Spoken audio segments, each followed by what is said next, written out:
In this section, we're going to be talking about reverse VPN tunneling. This is a good follow-up for our Basics of C2 section because we're coming from that perspective of network direction again. Reverse VPN tunneling is just a fancy way of saying that we are going to use a normal VPN and connect two devices to it and let them talk to each other so that way we can remotely access them and see other networks. Now, in our case, we're actually only going to use one device and the C2 server, but that's going to be more than enough to drive the point home. But you could connect multiple devices and peer across and do all kinds of cool stuff, as you'll see. It'll be pretty apparent once you see how we access it. So in this example, we have three networks A, B, and C. A is surrounded by the blue square, B is surrounded by the red square, and C is surrounded by the green square. So we want to access network A, but network A doesn't have access to the internet. And we live in network B, and we can access the internet. So if we manually connect a device that has a separate network interface that can both connect to the internet, and we'll call this network C, and we take that device and use a different network interface on it to connect to network A manually, we would now have a means to access network A. But how? Well, that's where the VPN comes in. So if we configure a VPN and connect network B and C to it, and then in the VPN server allow the VPN devices to see each other, we can now do something like SSH into our device on network C, and then we can remotely access the device that we couldn't access before. That's because we'll be technically on network C, we'll be on that device, and it can see into network A. The device in network C is connecting in a reverse capacity to our VPN in terms of direction. It's connecting to us so that we can actually then talk to it. And it's creating a tunnel of sorts that we can use to kind of bridge these connections. It's not quite the same as like bind and reverse shells, but it's just the directionality of it. Normally when you're thinking of a VPN, you want to connect to the VPN so you can go through it. This time we're connecting to the VPN because we want the VPN to go through us. So it kind of flips it around, hence the reverse nature. So in this section, we're actually going to be building on top of this setup, as it's going to be useful in a later scenario of the course. To do this, we can simply run the pre-configured Terraform that I have to spin up a quick server. Now, if you don't have an AWS account and you would like to do this manually, you may simply spin up a Ubuntu VM or something locally, and that will act as your VPN server. It'll all be done locally, but it's all the same premise of stuff. But throughout this course, I will be using Terraform a lot, and I encourage your use of it. I highly recommend that you take advantage of all the material that's being provided and learn Terraform along the way. I want this course to be as accessible as possible though, so I will always include manual instructions for those of you who are simply unable to make use of the cloud-hosted solution to try out the Terraform stuff. In fact, most of the manual instructions will simply be a vagrant up on the Ubuntu VM that I provided. You can create separate folders and simply use that. It's very versatile. So that'll be most of the instructions I provide. I'm assuming most people in this course know how to set up a VM and are able to follow the steps from there. So that said, Terraform is the desired usage and use case for this course. It's going to be applicable in the real world. I highly recommend that you try to give it a shot if you're in a position where you can. It actually doesn't cost anything to run in AWS, but you do have to supply certain information.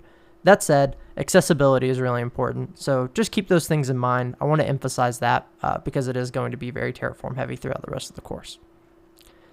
Okay, so it's demo time. So now I'm actually going to run a Terraform script to configure my VPN server. So we'll run a Terraform plan real quick, and it's going to show me what exactly it's going to do. It's going to set up a Ubuntu-based system, and the VPN group it's going to add is actually just one for SSH and port 1194, which is the default OpenVPN port. Let's actually take a look at that Terraform real quick. So vpn.tf, and we can see here we want port 1194 UDP for the VPN. You can change this, you can use whatever port you want. I'm just sticking to the default standards just so it's kind of something familiar with everyone. All right, so let's run a Terraform apply.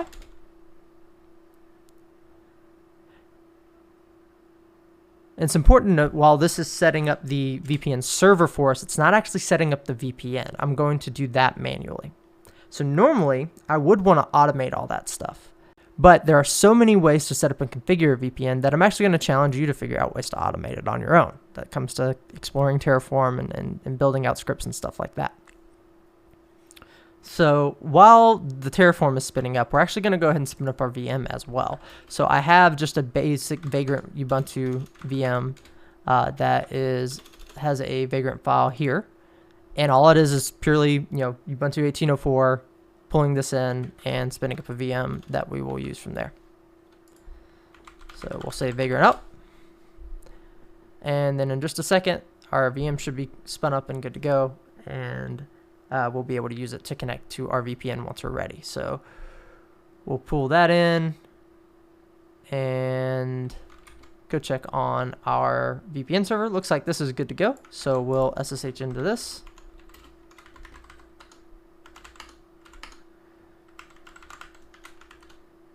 Oop, a little copy paste error there.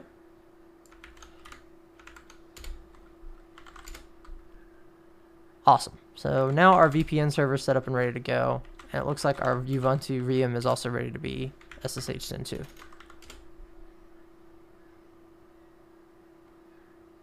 Sweet. All right. So like I said, normally we would want to configure some automation around the VPN, but this is also a course where I want to make sure that we're getting as hands-on as possible. That's why I'm always stepping to the side, actually hopping on the keyboard and showing you all what it is that you need to do to configure these things. Many of the sections in this course will have Terraform scripts for you to run, but I will always be sure to break them down so you understand them fully, at least in the context of what needs to be conducted here. So we're going to start off with this Terraform script that we have, and it's pretty much the same throughout the rest of the course. We've already kind of stepped through the port configurations, but I kind of breezed through that just for the sake of letting you know what's going on. So let's start with the VPN.tf. So at the very top here, we're configuring our AWS provider. Before you are able to run any Terraform, you have to configure the provider. You do this by running the terraform init command, and it will actually look at this line here and notice, oh, you're AWS, you're an Amazon provider. We'll set that up for you. Then you need to configure what system you want to use. In this case, we're using a Ubuntu AMI. We'll specify an owner ID and the location of the image. You can actually kind of like fuzzy find some values if you want. That's kind of how the Kali setup is done because the AMI is a little bit different. But basically the AMI is the base image of the system that you're going to be installing.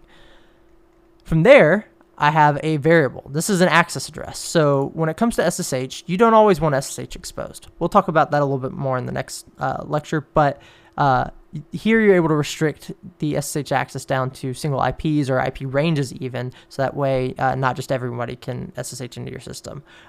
Just for the purpose of this lecture, I don't really care because I'm spinning up and spinning down these boxes, but in a real world scenario, you probably do want to restrict this to some extent. Then you have the actual security groups. So here we've already talked about we are allowing ingress on port 1194 UDP to everything. So we could also lock this down since it's a VPN in a similar way to SSH. And then here you can see that access address. This is where we're actually using the variable. And we're allowing ingress for port 22 on that access address, which happens to be anywhere for now, but that's what it is. And then we allow egress out to anything because we don't really care. In our scenario, we're cool with our VPN server reaching out wherever we want, or our C2 servers reaching out wherever we want. Finally, we define all of those things together. So we are defining the actual AWS instance resource as our primary VPN. We're telling it, use that Ubuntu AMI that we defined. Give us a T2 micro instance. So we're using this one of the smaller instances because we don't really need a whole lot. It's just a VPN server. Use this security group. So this is the network security group. And here's the SSH key that we want to supply. For all examples, I've got them named as primary C2 key. That's just what I'm using throughout the course so I can continue to reuse the key. But ideally, you may want to set up different keys for different systems so that way you're separating your access. Otherwise, if one key gets compromised, well, now they can hop onto all the servers. This is just a tag for a naming convention, and this is the output. So you saw when our Terraform script was finished running, it generated the public IP. That is so we know where to SSH into it. You can specify different output values and variables if you want to get more meta information about your systems after the Terraform setup is done, but usually I just need the IP so I know where to SSH into. So that's a quick rundown of the Terraform. We've already run it and got it set up, so let's actually set up the VPN server now. We're going to use OpenVPN, as I've alluded to with the port configuration. And one of the quickest and easiest ways to configure OpenVPN server on any system for me has actually been thanks to PyVPN. Now, PyVPN is a script designed for easily configuring OpenVPN server on Raspberry Pis, but it actually supports configuring normal Debian and Ubuntu-based Linux servers as well, which makes it an excellent tool for quickly configuring a VPN server in the cloud. My favorite part of it is its simple command line tool that helps making generating and revoking certificates and general management of your server simple. So let's get all that set up. We'll generate a certificate and pull that down so we can actually start using the VPN. So it's got this nice little bash curl line that we actually, I believe, need to run as root in our case. We'll run a sudo apt update because it's going to try to install some packages first, so that's an important note. I believe they're related to IP tables. It'll fail if you don't run that first. So now we can curl this in, and we're just going to pipe it into bash. So normally, I don't recommend doing this.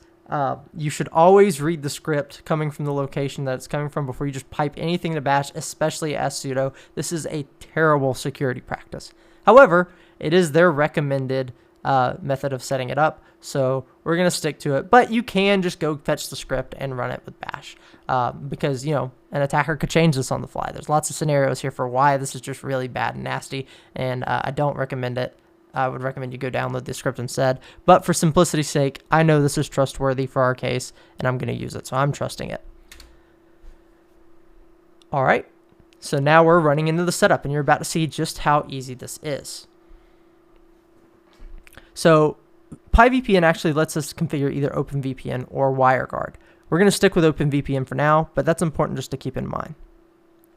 So this is just telling us that we need a static IP. We already have one. We're good to go. We're going to let our Ubuntu user hold the configurations, but you could break this out more if you wanted to have a specific VPN user where you stored certificates and stuff like that. You know, silo things off and lock them down more. But we'll keep it as this user for now.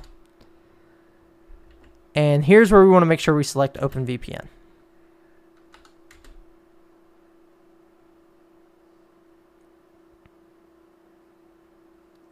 All right, we want a standard UDP VPN, you know, like it kind of says, please only choose TCP if you know why you need to use TCP for a VPN.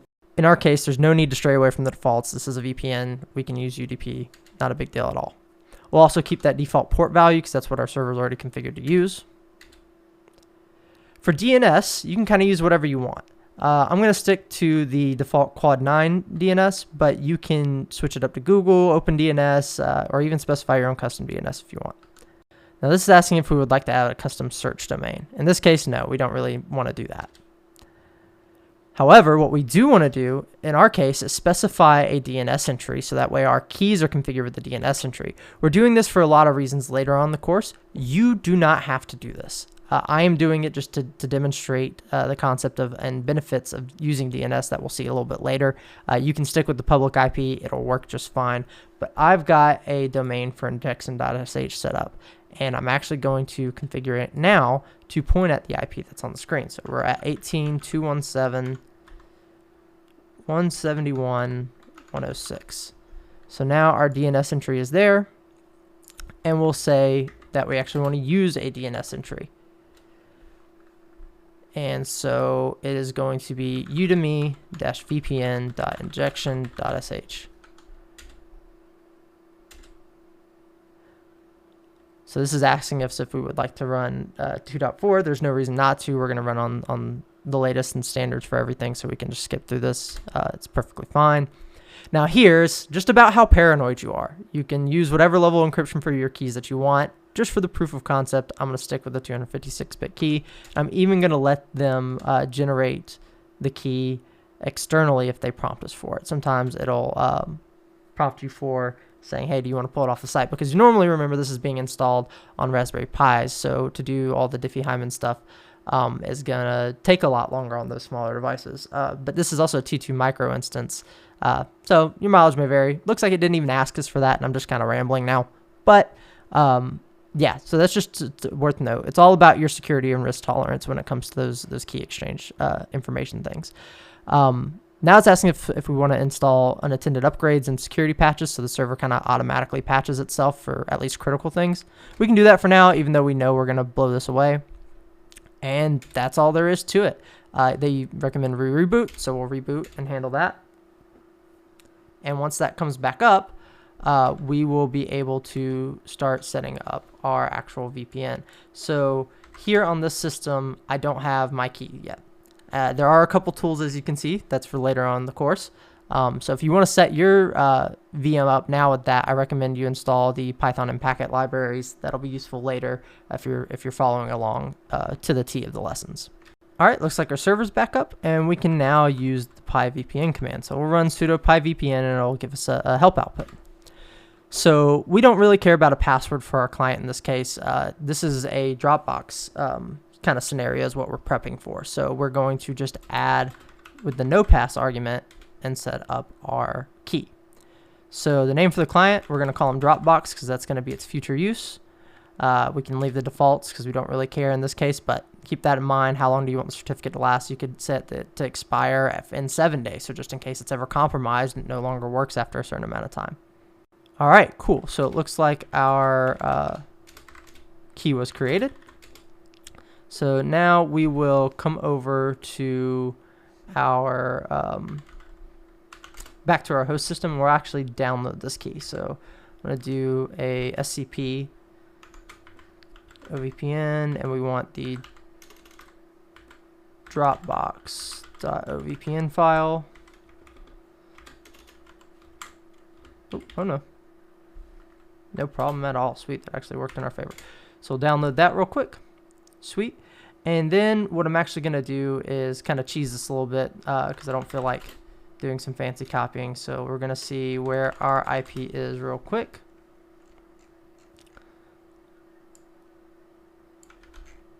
Cool. And we'll set up a quick simple HTTP server for 8080 and come over to our Ubuntu VM and just go wget that real quick. You can copy this any way you want. This is just how I'm choosing to do it because it's quick. Awesome. So now we can go back to that VPN server and we're going to see if there's any clients. So currently there's no clients connected, right?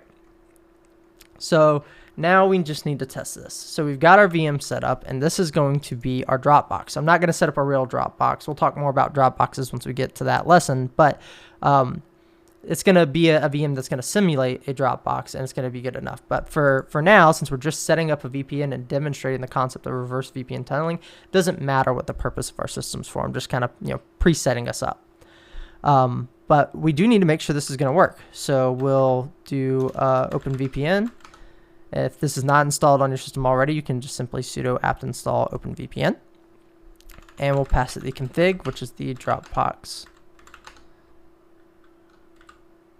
VPN config, or VPN. And this is actually going to need to run as root as well to handle some of the tunneling operations. And we're going to hit enter. And hopefully everything works if we set it up correctly. Doesn't look like we're running into any issues. Looks like it's successful. So if we go over to our PyVPN, oh, not just yet, hadn't connected yet. Still looks like we're initializing and adding some routes. All right, there we go. Looks like we're connected now. So our Dropbox VPN has this virtual IP now of this. So normally I can't hit this box. This would be the IP address that my network's coming out of from my lab. I can't log into that from here. There's no SSH open, there's nothing accessible, but I can see this IP on this host. And we'll ping it real quick just to show that. So even though this device is connecting to me, I can now also talk to it, even though it's on a completely different network. So let's try to SSH into it. So the default user for Vagrant is just the Vagrant user. So I'll SSH into Vagrant at that TIN address. And just like that, we're now connected to that system that's right over here running locally in a VM and can do whatever we want. So now we're all good to go. You'll notice there's an assignment after this section. Unlike quizzes for this course, assignments are a little more vague. There's no real grading criteria, and it's more of a yes or no answer system. It's, did you complete the objective or not? Usually, if you're following along with the lecture, like in this section, and you complete the practical segment, that's all the assignment really is, and you're likely done. So if you followed along through all the steps we did, that's likely all the assignment is. Now, if you're unable to complete an assignment due to any technical difficulties, don't feel bad. It's no big deal at all.